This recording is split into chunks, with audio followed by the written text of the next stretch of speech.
right, party goers, welcome back to Zero Dark Nerdy, the galaxy's most average pop culture podcast, brought to you by the Believe Podcast Network, betonline.ag, Sailfish Comics, with 3 fantastic locations for you here in North Carolina, one in Concord, one in Winston-Salem, and one right here in Greensboro, right across from Best Buy. Let's not forget Scotty the Body Springer for all of your entertainment needs when it comes to DJing, lighting, picture booths, photo booths, whatever you call them, the whole 9 yards. Be sure to hit them up at topropeentertainment.com. Most importantly, for those of you here in the Triad area, be sure to follow our brand new group page on Facebook, which is Greensboro Game Nights and Events. It's going to let you know where we're going to be at Monday through Friday for all of our trivia nights, music bingo, family feud, and so much more. But yeah, we're going to get into it. This is all about the Fantastic Four, the latest and last MCU movie of 2025. After this, we got a few things in 2026 that we're going to talk about, but it's been a phenomenal summer. It really has. So one movie I've not seen yet that I can't wait to see in theaters is F1. Hopefully it's still out there. Same director that did Top Gun Maverick, which really honestly helped bring movies back into the limelight after the pandemic. So I do still want to see that in theaters. Jordan and I have talked about Weapons with Julia Gardner. Julia Gardner is just having a phenomenal year right now, and cannot wait to see this horror flick from the director of Barbarian. I think so, yeah. Yes, same director from Barbarian. Apparently Wilder, bigger budget. The trailers look insane. I don't know about Wilder. I don't know. Wilder than Barbarian? Yeah, it kind of looks like that. And like I said, the trailers look crazier and crazier and crazier. So to me, that's like the last summer blockbuster before we get into our Fox 8 episodes coming up. Yes, that's right. Starting September 1st, you'll be able to find our video episodes on Fox 8 Plus. So we are very excited about that. So this is your boy Brian, a.k.a. El Nino, and today I'm joined with Jordan, a.k.a. Baby Knife. Ooh. Hold on. Why do I always do that? There we go. Baby Knife with the good lighting going on right now in the backdrop. Yeah, thanks to my bae. Ooh, there she is. Hey. We might get a few opinions and a rating from her as well. Yes, Big Marvel I would fan. love that. I would love that. For those of you that have not tuned in to the Thunderbolts episode, Bae was on that, and she was fantastic. So, yes, if we can get her take on it as well, especially because she's a brand new MCU fan. So, getting into the whole spiel of Fantastic Four, I will say this.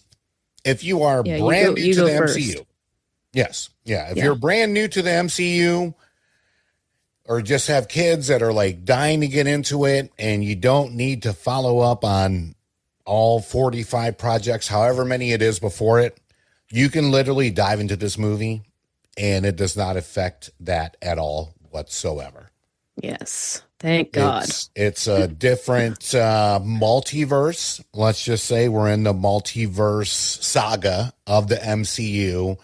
And, you know, it seems like it's set in the 1950s and 60s of, I think it's year, 80 or planet 88 or I don't know the planet number. It's definitely like 50s inspired, but it's also futuristic, so it's obviously not like our 1950, but you know. Yes, it's very much like a Jetsons 1950s, which is what I loved, because that was one of the shows that my dad really enjoyed growing up, and I would get to watch the Jetsons with Abuelo. So big shout out to Abuelo. And by the way, I forgot to mention this earlier, but big shout out to my friend Chad Wilson, who unfortunately passed away last week. Just went to the funeral today. It was great to run into some old friends and family and this, that, and the other. At the end of the day, I know you're up there staring down at us. He wasn't the biggest comic book movie fan or a movie goer at heart, but he's one of those guys to where, God forbid something happened to you, he had your back no matter what. So, prayers and wishes going out to Chad Wilson and his family. So let's go from that, keep it moving before I get all choked up here. So me, Bailey, Jordan, Hattie, big shout outs to Hattie, by the way. And Ashley went to go see it opening night at, of course, Golden Ticket Cinemas. I forgot to give them a shout out at the beginning of the show. In the Elite movie theater. And I got to tell you, it was just absolutely. That was my first time in that theater. That's right. That's right. Yeah, B and I were both like, this is nice. And then the heated seats. I mean, yeah, she's going to want to, like all the movies in the future, we're going to try for Elite. I forgot to mention this too. Before you guys got there, you could have ordered your food from the seats as well. I know, but because I didn't want like the interruption for a movie like that. Right. Yeah. Yeah. So, back to what I was saying. This is a great MCU film in terms of whether if you're a brand new fan or even an old school fan, it's a good break, right? Like you don't have to be caught up. You don't have to be wondering like, oh, well, what happened in Daredevil and in Echo and in this and that and the other. Like to me, it just seemed like a really brand new start to the MCU. It was very refreshing. Yeah. 1000%. The performances were great. We talked about this on a very prior mini episode. I'm sure I'm going to butcher his name. You know me. I got to change my name to Brian the Butcher because I just butcher people's names throughout every single podcast episode. But Ralph Ineson? Yeah. No, you had it right, I think. Okay, Ineson. From The Witch, or The Vivitch, as a lot of us say. But he was also in Game of Thrones. And in a lot of stuff, like when I first found out that he was going to be playing the voice of Galactus, I geeked the hell out. It's just the perfect casting. And then when you actually get, by the way, as always, spoilers ahead. If you have not seen the movie, you may want to hold off on listening to the rest of the episode. But they actually use his likeness, from pretty much the mouth down. But he was dressed up as him, which is fantastic because to me, he's got one of the most iconic voices in, I would say, movie and television history. Like you just know when he's on the screen. Yeah. And you being an A24 fan, like how did you feel about the announcement at first and then seeing him represented on screen as Galactus? I mean, I was excited. He was also in The Green Knight. Yeah, I haven't seen The Green Knight though. Oh, okay. But I mean, I love The Witch. It's one of my favorite A24 movies, and his voice. And I haven't seen it in a while. I think he like kind of narrates certain parts of the movie, and it's just like very much sets the tone of that gothic, dark, witch days. It's a very like potential to be terrifying voice. 1,000%. So, yeah, I mean, I was excited just because of him being in it. I really don't. I know, enough about Galactus, but I'm not like a huge I wasn't, a mega fan of this villain or whatever. But I was just excited that he was going to be in it. Yeah. Yeah. Yeah. And again, like he just kills it in everything he's in. I know you haven't seen The Green Knight. It's not the greatest A24 film, but he plays phenomenal. And it's not even villain, and that's the thing.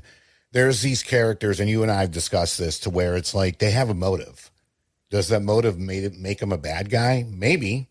But they're also sometimes caught up in their own world and in their own hell. And they're trying to get out of their own hell. So, with that being said, when it comes to the movie, I like the way they did the intro. We didn't get a long, drawn out, it was pretty much set I think 4 years after they got their powers.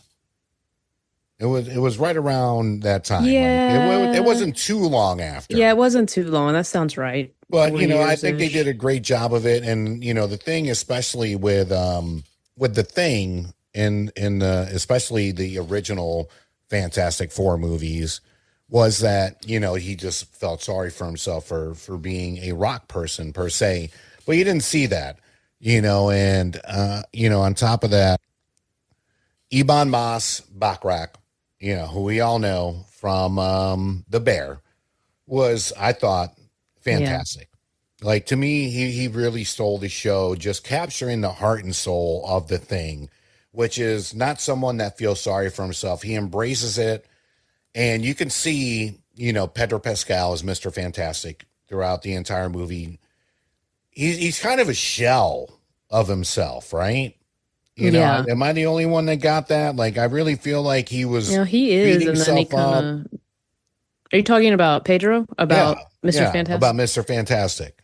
Oh yeah, definitely. He's definitely got some walls up. And I'm confused at the part where he's holding Franklin and he's like, he doesn't say like I'm a bad person, but he's like he says something that just caught me off guard, and I was like, what does that mean? Or he was like, I don't know, but it was something along the line of like being afraid of himself, kind of, right. Or like, and I'm kind of wondering, just like, is it the scene where he was talking to Sue Storm, his wife, and where he was like, everything I do is like bad. Like, I just always think about the bad that too, stuff. yeah. I think that was a different scene than what I'm thinking of. Okay. But yeah. Okay. So he's very hard on himself for sure. And I mean, he's a perfectionist though. So like, he's all science and reason. Yeah. There should be a logical answer for everything. Yep. And I mean, it shows. He definitely struggles with like some emotional and social cues for sure. Yeah. But he was great. I thought the casting was perfect for everybody. Yeah. Absolutely everybody. I agree. Absolutely agree 100%. And I tell you, Paul Walter Hauser as Mole Man, I think is my like undercover favorite. Not favorite, but like just so well done. He was good. Yeah. I don't know who that is. I mean, I'm sure I've seen him, but he's been in a lot of stuff. He's been in a lot of stuff. He had a familiar face. Yeah, he's a good friend to Archie over at Unrealistic Ideas. He was actually in season 2 of Wall Street, but he has been in a ton of stuff. And let me tell you, just because the Mole Man character has never been respected at all whatsoever. I did not know who Mole Man was. Sorry, everybody. Oh, yeah, no, it's all right. Because they kind of did a play off of him in The Incredibles. With the whole, like, the submarine. Yeah. I remember that. Yeah. So they did a play off of him in that, but I thought he was super, super great as that. I think Joseph Quinn as Human Torch is great. Like, we fell in love with him, obviously, in Stranger Things. And I remember his small cameos in Game of Thrones. Vanessa Kirby is the one, to be honest with you, I just didn't know much about. Mm-hmm. And I love her. I love her from The Crown. I mean, that's the only thing I know her from. I got really into The Crown. I don't know how it happened. Your mom. No, this is all me. My mom would be too bored to sit through The Crown. It's very I like history. I think that's what it is. And the drama, the Crown drama is good. Okay. So who does she play in The Crown? She plays the Queen's sister, Princess Margaret. Okay. And then, The Crown does like they had 6 seasons, and each 2 seasons was a new cast. Yeah. And so she was like the first 2 seasons, which were really good. So she was young Princess Margaret, the young queen when she's just become the queen. Gotcha. But yeah, I really loved, she's like my favorite character in The Crown, Princess Margaret. So I was excited to see her as Sue Storm. I think she killed it. She was awesome. I mean, nothing against the other. I think besides Mole Man, and again, Pedro, we love you. Joseph, Ebon, we love you all. And of course, Ralph.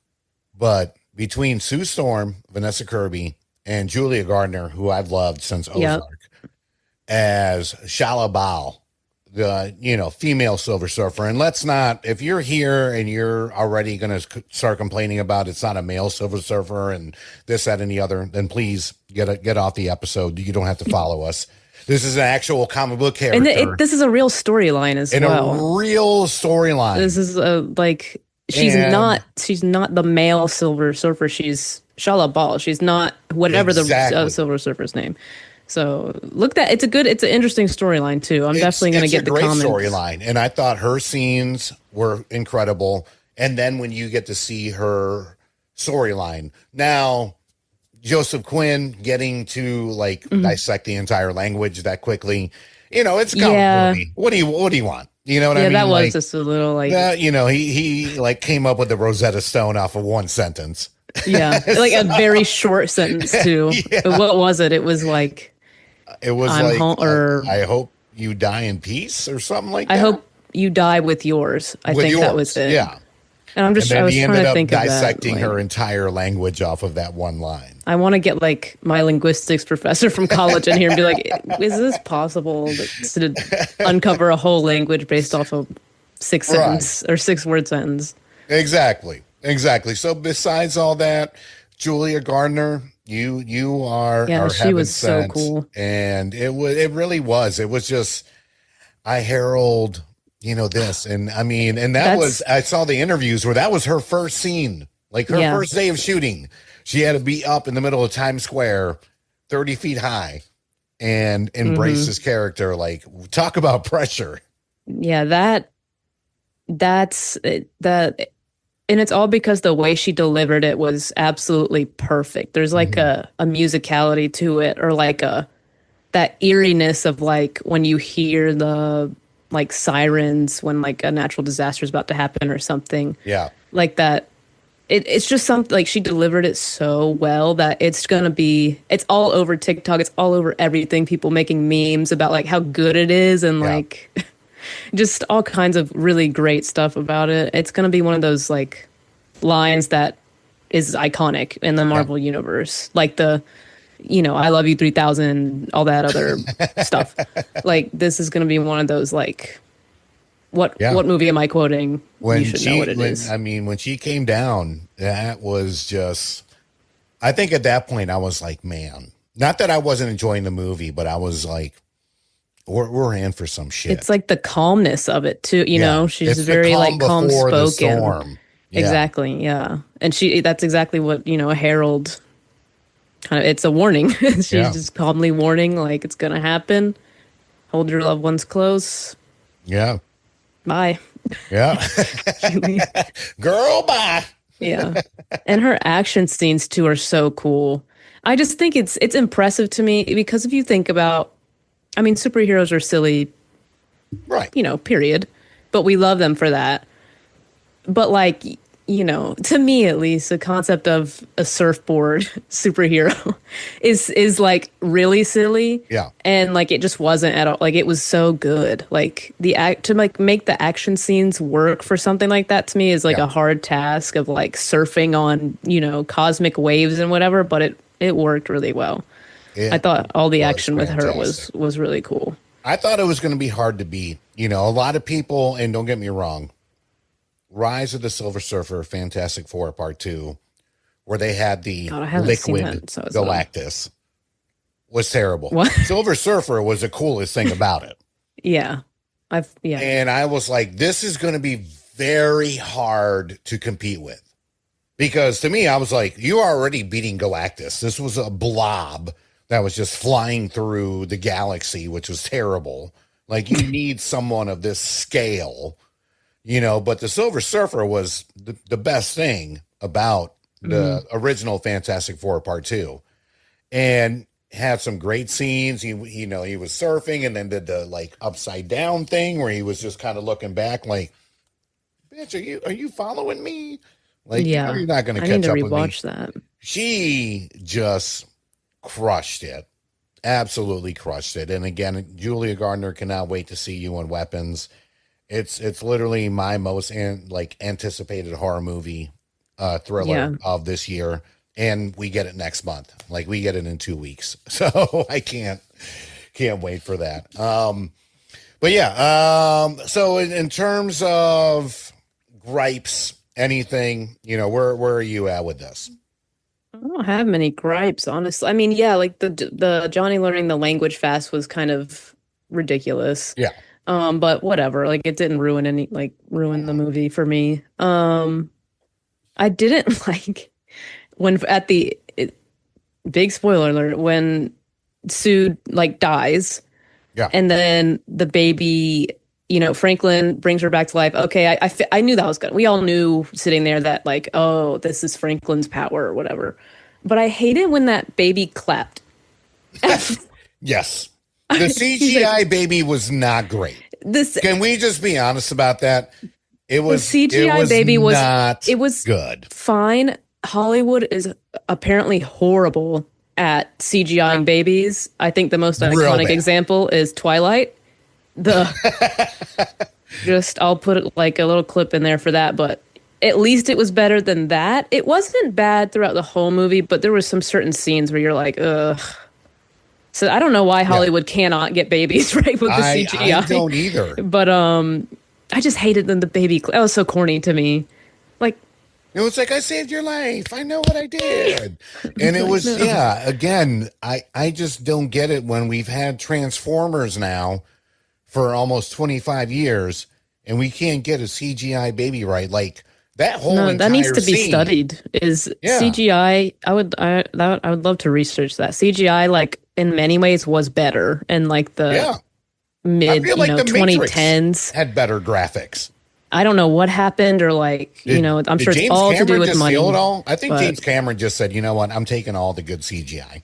Yeah, taking I'm sure it. it's You to do can't with use money any of and cost and blah blah blah. But still, you're right. I mean, yeah. in that last scene, the whole entire scene, and don't get me wrong, it's not just the last scene.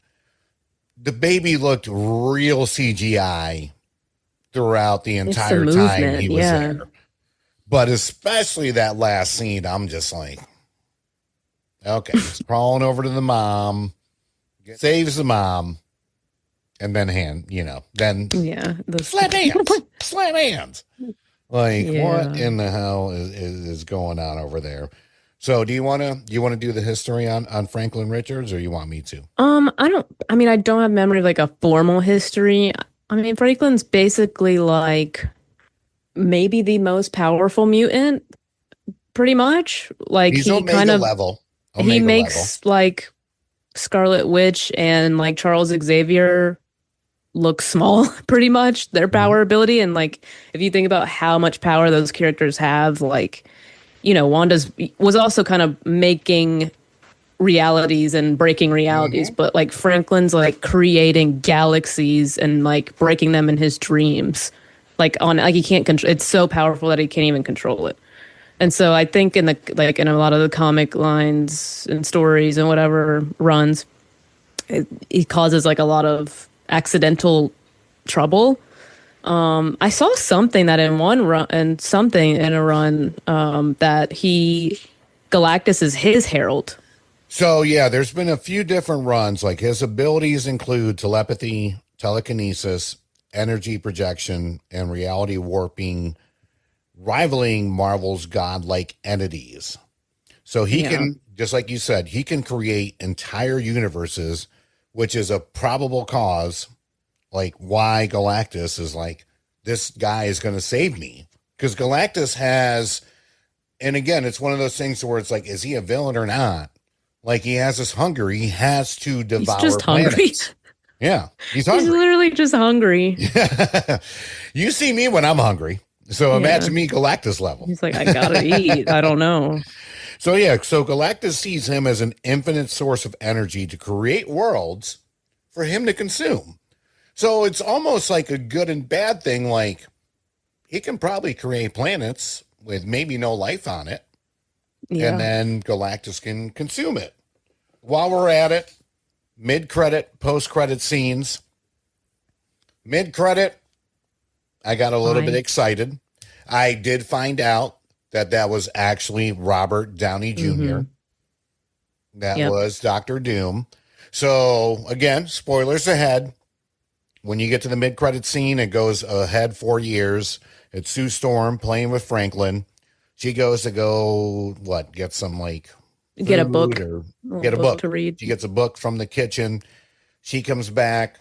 Franklin is touching Dr. Doom's face, but you can't see Dr. Doom's face. You just see the cape. He's got his mask off and he's holding his the mask. Yeah. off. And there was some hooting and hollering. I'm sure There some people was. There were was. really excited for that.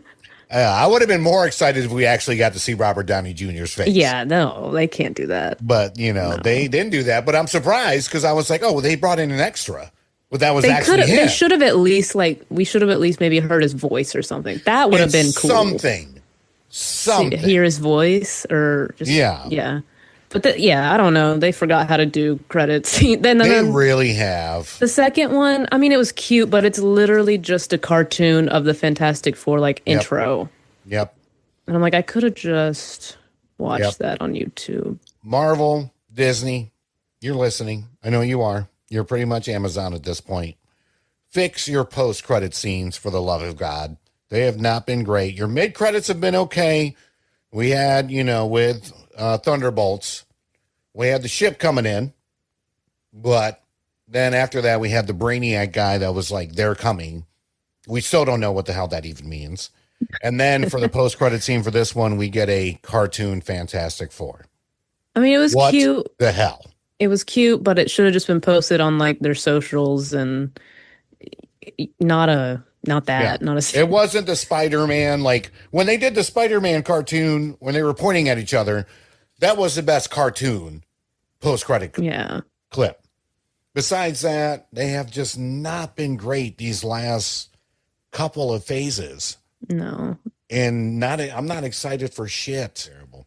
All right. So time for grades now. What are you giving for the last Marvel entry in 2025? And by the way, in 2026, before we get into that, here is the schedule for what's coming up next. So this year, in terms of Disney Plus and Marvel Studios, we got Eyes of Wakanda coming out next month, animated on Disney Plus and Marvel. Then we got Wonder Man coming out in December. Again, Disney Plus and Marvel. Daredevil Born Again 2, Marvel 2026 or March 2026 of next year. I can't wait. My man John Berthal coming back. The Punisher 2026, no set date, but it's supposed to be before Spider-Man 4, Brand New Day, July 31st, 2026. Then we have Vision Quest, which, I can care less. Truth be told, Spider-Man Brand New Day is supposed to lead up to Avengers Doomsday, which is a Christmas. God, all so the Avengers away. movies that come out in the summertime. This one is December 18th, at least for right now. This may change, 2026. And then there's an Untitled Project, July 23rd, 2027. And then Secret Wars, which I cannot wait for, December 17th, 2027. So that's the next schedule of MCU stuff coming out either between Disney Plus or in movie theaters. All right. I had a couple other things I wanted to shout out about the movie. Yeah. Just a brief IMDb search. So the production design was really cool. That whole 50s futuristic thing. Fantastic. They did an awesome job. Even the costuming is really awesome too. I love their spacesuits. I love their suits that are knitted sweaters. Those are cool. Yeah. But yeah, and the production designer's name is Kasra Farahani, and he did Loki as well, and awesome. Alice in Wonderland. So I can kind of see the Loki parallel. You know what I mean? The vibe. Yeah. He definitely kind of translated over into Fantastic Four's world. Yeah. Of that kind of future, because Loki has that kind of retro futuristic thing going too. 100%. Especially the TVA. Yeah, exactly. So he's that. I love that vibe that he creates. And then I found out that the composer, I'm not gonna try to say his last name because, Michael something. Michael Giacchino, maybe. It sounds Italian, maybe. Michael composed the Batman. Yeah, he composed the Batman, which I thought was awesome because the Batman has amazing score. Yeah, and I really love the score of Fantastic Four as well. Their whole when they come on that talk show, I love that. What's that called? A choir? Well, when they all sing, you know? Oh, yeah, yeah, Choir. yeah, yeah, yeah. Yeah, in the Fantastic Four. Yeah, Yeah, just like that. yeah. Yeah, and the Batman, like that. Great Dun, score. dun, dun, dun. Oh, God, I'm going to watch the Batman after we get off of here. It's a good one. Like, it's so good. It's Yeah, really underrated. That's all I wanted to shout out. The composer and the Oh, production good for designer you. were great. Good for you, because these are the people that deserve the thumbs up. And unfortunately, like when you get to the Emmys and Academy Awards, they're the ones that don't get the screen time. Right. You know, and that's the thing. And I appreciate you doing that, because we're all about the underdogs and people that don't get enough credit when they deserve the credit. So, yeah, very good shout out. Thank you. So what's, what would you Rating? Yeah, rating wise. What did I get? What was last? What did Last I gave something like a was- 4.8, a You Superman. did. Yeah. I give it a 4.3. Okay. Okay. Let me ask B what she gives it. Hold on. Yes. Let's get Bailey's opinion in here. I'm gonna give it a Now you got it now. 3.9. Can she hear me? 3.9. Oh, wow. Wow. Ooh, you just got a buzzer. I liked it. She liked it, she says. I liked it. It just made me anxious as hell. Yeah, she Okay. doesn't like Okay. movies that at all hint about like destroying Earth, Yes. which valid. So that whole part of like, everybody hide underground, say your goodbyes, enjoy life. No, Yeah. she kept nudging. Listen, she kept nudging me in the theater. Galactus isn't gonna get you. It's okay. Galactus isn't gonna. And I'm like, You gotta- I know Galactus isn't gonna get me. Okay, but like the news anchors saying, as Earth enters everybody enters their final moments. I was crying. No, I want nothing to do with that. Nothing to do with it. Okay. All right. So you got the buzzers back. See, I get But it. she I liked get the it. movie. I She get it. liked the movie a lot. Okay. It's just the It was themes just freak her out. The possibility. The impending doom. Yes, the impending doom.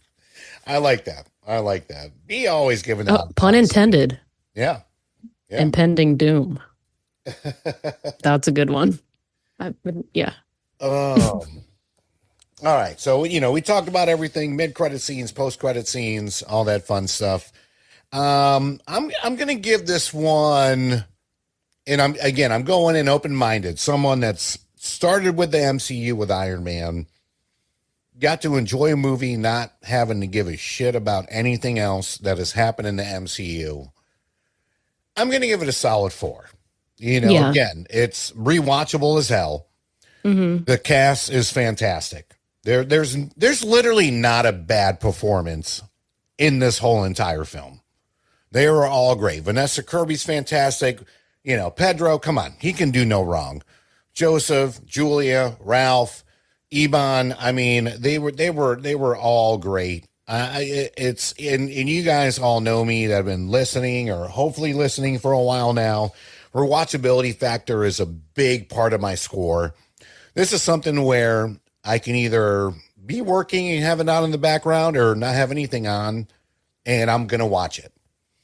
So I can easily rewatch the hell out of this. And, it wasn't Easter egg heavy. Again, it's a great film for a lot of, whether new families or kids that are just now old enough to go to the movies, and they've already heard about, the MCU and Marvel from either maybe their older brothers or siblings or cousins or whatever it may be, to where they can just go in and not have to know anything about anything and just enjoy a movie. And as adults, we can do the same thing. And that's what I did. I was really glad I didn't have to go in there. And it was great to see some Easter eggs.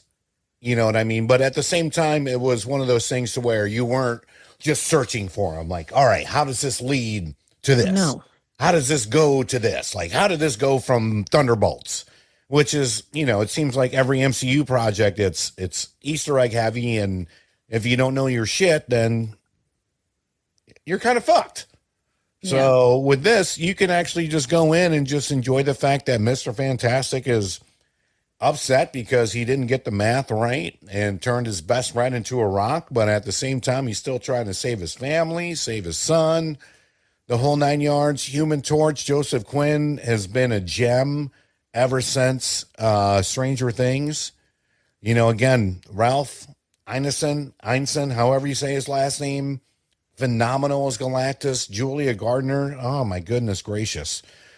You know, this is it's a whole entire team of people that are just going to do very, very well in life. And I mean, Ebon's been crushing it on the Bear, and he's going to go on to do way more awesome stuff. And like I said, Paul Walter Hauser as Mole Man, or the Mole, you know, he's a very underrated actor. And you know me, I like to pull for the underdogs and the people that may not get to be in the limelight 24/7, but this guy shines in everything he does. So great movie, solid 4 rating. So, yeah. That's gonna wrap it up for this episode. As she says, meat moop, that's what she says. Fine. Tell her I'll get her some of those falufus here in a little bit. Ooh. He says he's going to get you some falufus. He means labubus. Lafufus are the fake ones. I noticed. You know what a labubu I'm just going to get her. is. I'm just going to get her some manchichis because those are the OGs. Yeah, I had a manchichi when I was little. We Anyways, all had them. I don't know how we got it. Was here. like a staple in every Spanish household. Like you got. Oh, crackers, was it? You got crackers. I didn't know that was manchichis. like a Hispanic thing. Oh yes. When we went to that manchichi booth for Toy Fair, I was like, this was like me, Janet, Janice, like we all had one. Like I swear, when you're born in Puerto Rico, they give you a manchichi. Yes. Okay. Awesome. New part of my Puerto Rican identity unlocked. There you go. There you go. All right, party goers, again, thank you so much for checking us out. Be sure to follow us on social media, Zero Dark Nerdy, and all your favorite social media platforms. Zero Dark Nerdy on YouTube for all our videos. Of course, starting September 1st, we will be on Fox 8 Plus, so be sure to like and subscribe. As always, a big shout out to our sponsors, Stillfish Comics, 3 locations in North Carolina, Greensboro, Winston-Salem, and of course, Concord. Let's not forget Golden Ticket Cinemas, the former Brassfield Cinemas, for all your cinematic adventures. Be sure to hit them up on their website, goldenticketcinemas.com. And for all of your game night needs, for those of you here in Greensboro, be sure to follow Greensboro Game Nights and Events on Facebook. On behalf of Baby Knives, this is Papa Knives, I guess. Yeah. On behalf of Baby Knives. Poppy Knives. Poppy Knives. We'll see you next time. Peace. Bye-bye.